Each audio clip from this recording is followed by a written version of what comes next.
Sir, আপনার কাছে আমার কিছু প্রশ্ন। জি। জীবনের মানে কি স্যার? জীবন জীবন সে তো সমুদ্র সৈকতের চূড়াবালির মতো, উপর থেকে সমান ভাসমান, কিন্তু ভেতরের গভীরতা ওই পর্যন্ত আপনি না গেলে বুঝতে পারবেন না। জীবন জীবন সে তো একটা বালির খেলার মতো, দেখতে অনেক সুন্দর, বাট সন্ধ্যা লাগলে আবার ঢেউ এসে ভেঙে যাবে। ঠিক জীবনটাও তাই। আমাদের জীবনে প্রত্যেকটা ক্ষণে ক্ষণে, মুহূর্তে মুহূর্তে পরিবর্তনশীল। আমরা যে যেমনভাবে জীবনটাকে আঁকড়ে ধরে বাঁচার চেষ্টা করি, জীবনটা ঠিক তাই। বর্তমানে আপনার জীবনে যেটা হচ্ছে, যা হবে, যা আপনার প্রাপ্তি, যা আপনি পাবেন, ওইটাই আপনার জীবন, ওইটাই আপনার লাইফ। স্যার, আপনার কাছে সফলতার সংজ্ঞা কি স্যার? সফলতা দ্য পার্ট অফ লাইফ, এটা জীবনের আর একটা পার্ট।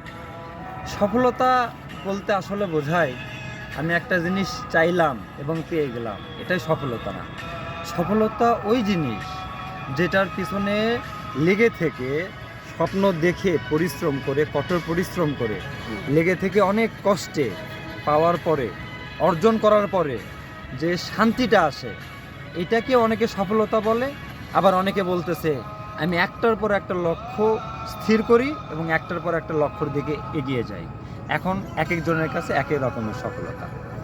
স্যার, আপনার কাছে লাস্ট প্রশ্ন, প্রেমের সংজ্ঞা কি স্যার আপনার কাছে? প্রেম, আমার মতো কাঙ্গাল প্রেমের কি সংজ্ঞা দেবে? প্রেম সে তো ঐশ্বরিক। এই প্রেমের সংজ্ঞা দিতে গিয়ে বহু বহু কবি, লেখক, তারা অতুল সমুদ্রে ভেসে গেছে। প্রেম ভেতর থেকে আসে, মন থেকে আসে। প্রেম চেহারা দেখে, সৌন্দর্য দেখে কখনো প্রেম হয় না। প্রেমটা সৃষ্টিকর্তার দিয়ে সবচেয়ে বড় একটা সৌন্দর্য। প্রেম সৃষ্টিকর্তার আশীর্বাদ।